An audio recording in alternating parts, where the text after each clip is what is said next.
Galera, voltamos com a saga Queda de X, já que ficaram algumas pontas soltas e alguns mistérios para serem resolvidos, então considerem esse capítulo um bônus ou o fim definitivo da história, já que a nova saga Queda da Casa de X já começou com o primeiro capítulo sensacional, que eu já trouxe para o canal, então confere lá, mas ficamos sem ter as respostas para algumas perguntas de capítulos anteriores, tais como quem o Professor X encontrou uma caverna secreta em Krakoa e o que aconteceu com os 250 mil mutantes desaparecidos no massacre do baile Hellfire. Mas antes de termos esses e outros mistérios esclarecidos, não se esqueçam de deixar aquele fantástico like que fortalece demais o canal, se inscreva, pois essa fase dos X-Men tá simplesmente incrível. E sem mais delongas, logo de cara teremos a revelação de quem que o Professor Xavier encontrou no seu autoexílio em Krakoa. Lembrando que Charles era o suposto autor de assassinatos brutais de soldados da Orquídea e não tinha lembrança de ter cometido esses massacres. E termina chegando nesse lugar misterioso e descobrindo que, na verdade, ele vinha sendo controlado pela essência de Nathaniel Essex. Isso mesmo, galera. Senhor Sinistro está de volta em formato de fantasma ou essência vital e vinha controlando Charles Xavier em segredo e cometeu todas essas atrocidades, coisa que o Xavier não vai mais permitir de forma nenhuma, nem que para isso ele tenha que deixar essa existência, se jogando de uma altura considerável e acabando com a própria vida. Notem que o cara já tem o peso na consciência de supostamente ter matado quase todos os mutantes que estavam sob a sua tutela, e ainda mais essa revelação de ter massacrado a sangue frio dezenas ou centenas de soldados na ilha. É quando o Sinistro implora para que o Charles não tome essa atitude drástica e pede calma que ele vai explicar tudo. Mas essa explicação fica para depois, porque vamos ver o fim de um conflito que eu mostrei lá atrás entre um avatar do Apocalipse, se não é o verdadeiro, mas sim uma projeção mental do Exodus, Hope Summers e um avatar catatônico da Jean Grey. Eles estão na Sala Branca Quente e estão tentando entender o que tudo isso significa e como que eles vão sair dali. Exodus compreende que esse é um lugar de criação, um reino superior espiritual que tem ligação com a Força Fênix. Os Wolverines que apareceram, o Bishop e esse Apocalipse são criações da mente deles e são provações, testes que eles têm que passar, ou segundo esse Apocalipse, eles vão virar cinzas. Então o Exodus entra mais fundo nessa batalha física ou espiritual e acaba perdendo momentaneamente, já que ele acredita que nunca foi capaz de derrotar o seu Satã, o seu demônio. Mas ele acaba acreditando em outra pessoa e essa sim é capaz de derrotar todas as adversidades. E estamos falando de Hope Summers, que agora está imbuída da Força Fênix, como nós já vimos no capítulo que mostra Jean Grey ressuscitando pela enésima vez. E se você não está entendendo nada, confere lá esse capítulo que está no canal também. Mas a essência da Jean Grey acaba passando parte do seu poder para Hope e temos uma hospedeira da Fênix. Então a garota manifesta uma espada e asas flamejantes e acaba atravessando literalmente o corpo desse Apocalipse falso, destruindo ele completamente e se tornando mais uma das Fênix. Mas no exato momento que a luta acaba, a Força Fênix abandona o corpo de Hope e a Jean Grey catatônica resolve se levantar e falar algumas palavras desconexas, incompreensíveis, como se ela estivesse tentando recobrar consciência, se recuperar, mas ela tá tendo muita dificuldade e seus amigos não têm ideia de como ajudá-la nesse momento. E agora voltamos a Charles Xavier e o Senhor Sinistro explicando que parte de si reside na mente do professor e o seu verdadeiro corpo ainda está no buraco, nas profundezas de Krakoa, após a sua condenação na saga Pecados de Sinistro, onde ele implantou parte da sua essência em cada um dos mutantes ressuscitados, o que inclui Charles Xavier, tornando possível ele ser controlado. E ele só não conseguiu assumir o corpo do professor completamente porque se trata justamente de um dos, se não o mais poderoso telepata do universo. E se ele conseguisse assumir de vez o corpo do professor, o seu plano não era só dominar o mundo, ele também tinha a ambição de assumir o lugar de uma entidade que tem talvez o mesmo nível de poder do The One Above All, aquele acima de todos, galera. Ele também conta ao Xavier que um de seus clones está muito próximo de conseguir conquistar esse nível de poder. Portanto, Sinistro toma a decisão de permitir ao Xavier explorar sua mente para ter uma noção mais profunda do que está acontecendo e saber se o Sinistro não está mentindo. O professor aceita o convite sem medo, pois afinal ele está muito acima do Sinistro em se tratando de controle mental, e descobre que todos que poderiam ainda sofrer influência do vilão estão completamente livres. Apenas Xavier permanece com parte da sua essência, e de quebra ele informa a Emma Frost que nenhum deles mais está sob influência do vilão. Estão todos completamente livres. Galera, uma pequena pausa na história para fazer aquele tradicional briefing sobre a entidade talvez mais poderosa que o próprio The One Above All. E se trata do Domínio. Todos os planos de séculos de Nathaniel basicamente acabaram sendo direcionados para se tornar essa criatura, essa entidade, um Deus que existe fora do tempo, espaço e realidade que nós conhecemos.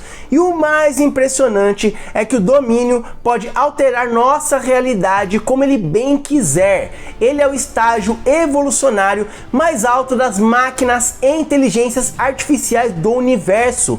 O seu nascimento acontece quando seus emissários assimilam 10 ou mais titãs. E o que são titãs? São simplesmente sociedades de inteligências artificiais que atingiram o colapso ou a singularidade. Os seres que dão origem a um domínio são nada mais nada menos do que a Falange, galera, antigos inimigos dos X-Men e a terrível raça tecno-orgânica que vai de planeta em planeta assimilando toda e qualquer forma de vida orgânica. E todos os clones do Senhor Sinistro são obcecados em se tornar esse domínio. Mas o único até agora que conseguiu chegar perto desse objetivo foi o próprio Nathaniel, já que quando ele traiu a sociedade de Krakoa na saga Pecados de Sinistro, o vilão sacrificou uma quantidade inacreditável de mutantes para ascender ao local fora do espaço-tempo onde ele se tornaria um domínio.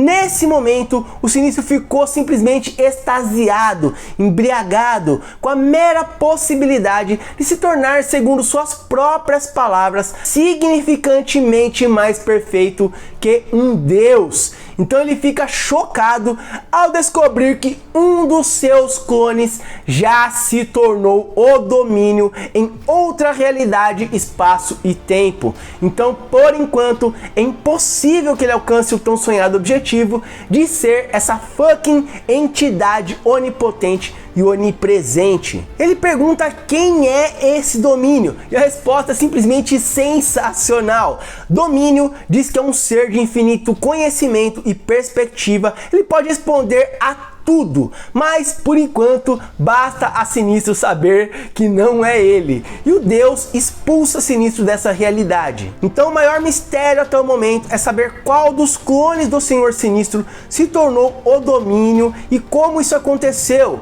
Qual é o seu objetivo para com a nossa realidade? Sendo assim, Nathaniel agora está obcecado em saber quem tomou o lugar destinado a ele. Se possível, impedir esse clone e, lógico, se transformar no senhor de tudo que existe, né? E para isso ele vai tentar usar e ludibriar o professor Xavier e acaba convencendo o professor que um domínio clone do Senhor Sinistro, seja ele qual for, é uma ameaça absurda e Xavier precisa da ajuda dele para vencer esse novo deus tecnológico. Então o próximo passo é usarem um dispositivo de teletransporte do Nathaniel com destino à Ilha Muir, onde estão importantes equipamentos que pertencem ao Senhor Sinistro e que talvez podem mudar não só o resultado dessa batalha contra um domínio, como toda essa tragédia atual. O massacre pode ser revertido completamente e os mutantes podem tomar outro rumo, reescrever a história, talvez até restabelecer a paz, a utopia de Krakoa.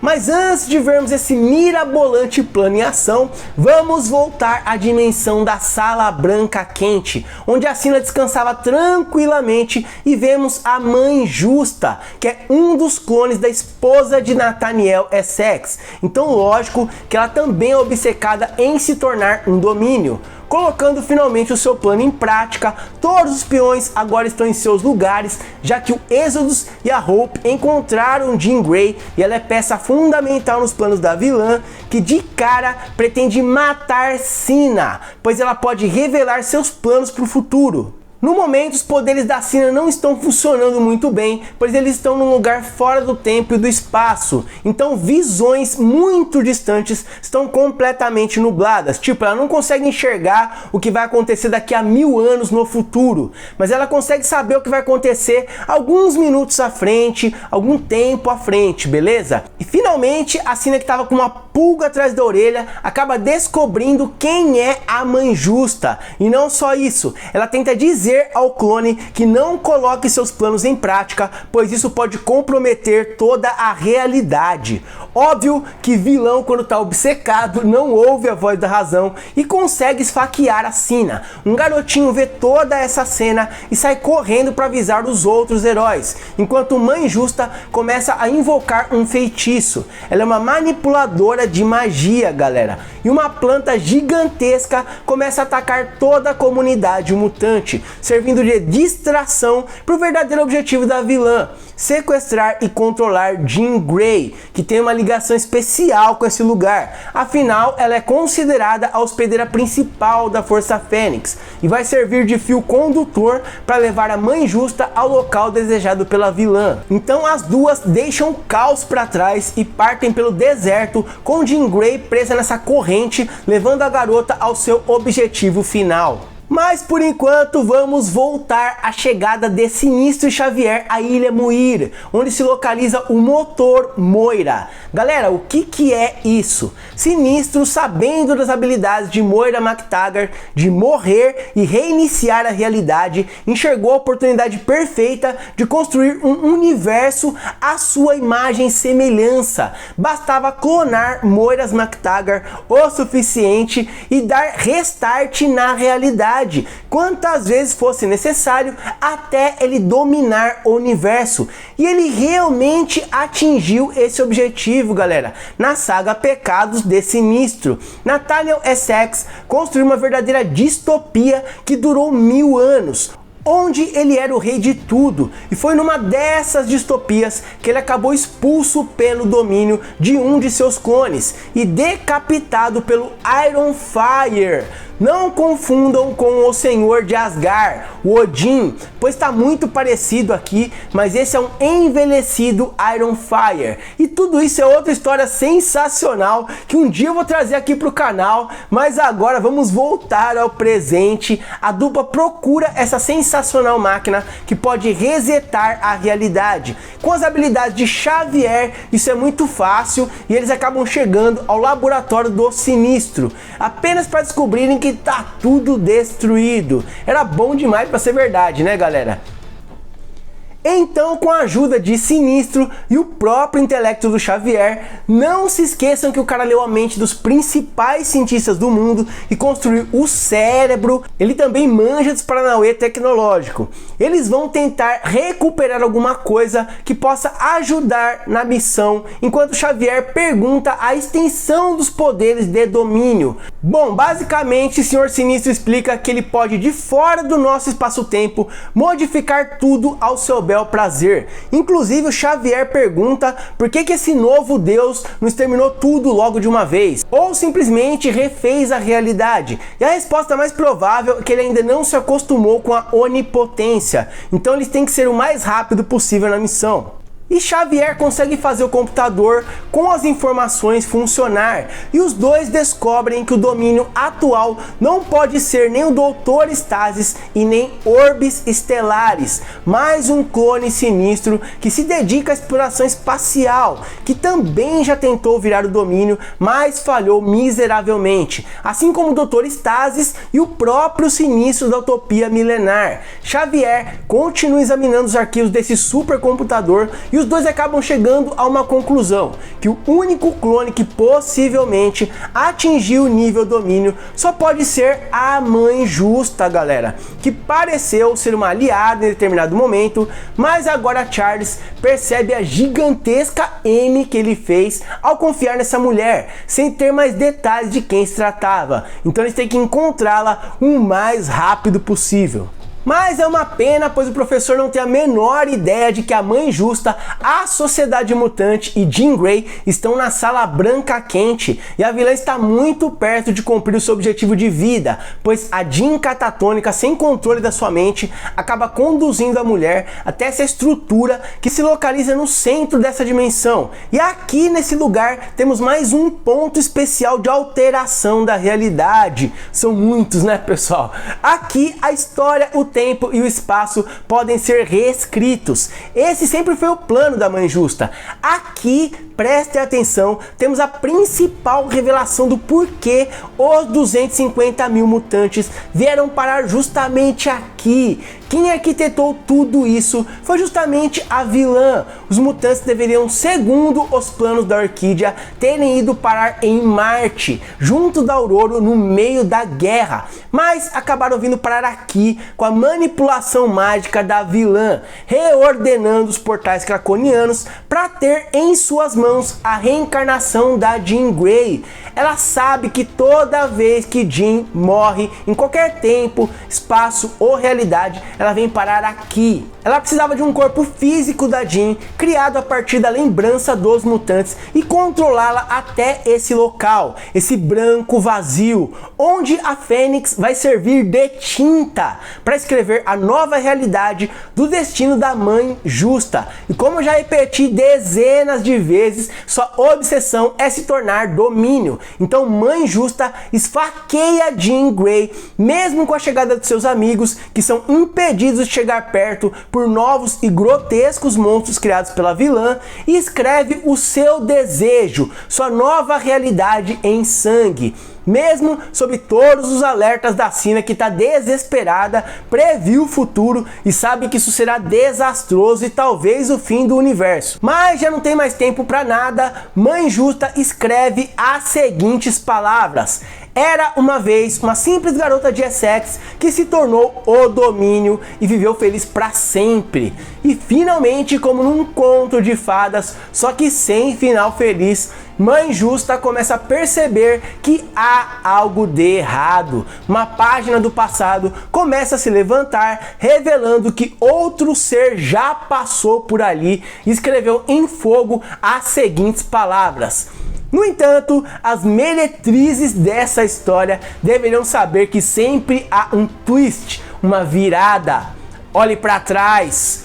Um plot twist espetacular, galera, pois assim como o Senhor Sinistro na Distopia Milenar, Mãe Justa percebe que alguém chegou primeiro e não só se proclamou domínio, como preveu a chegada da mulher e escreveu o fim de todos os seus planos e objetivos. Mãe Justa também acaba falhando miseravelmente e a identidade do domínio permanece um intrigante e emocionante mistério que deverá ser desvendado nas próximas sagas mutantes, então não percam absolutamente nada de forma nenhuma. A Mãe Justa só resta apenas levar um violento chute na face, enquanto a Sina diz que ela condenou tudo e a todos.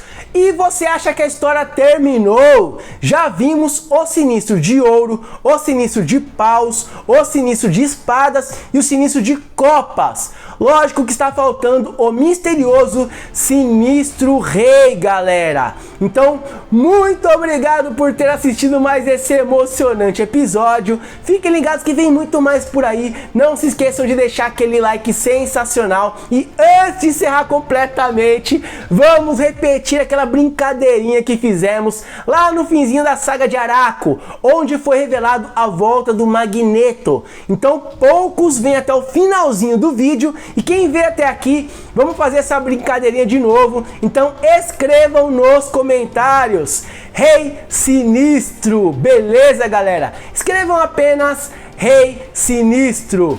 Vamos fazer mais essa brincadeira, pois assim vocês me dão uma força de verdade incrível. Eu quero agradecer a todos vocês, muito obrigado de coração. Eu vou ficando por aqui, um grande abraço e até a próxima.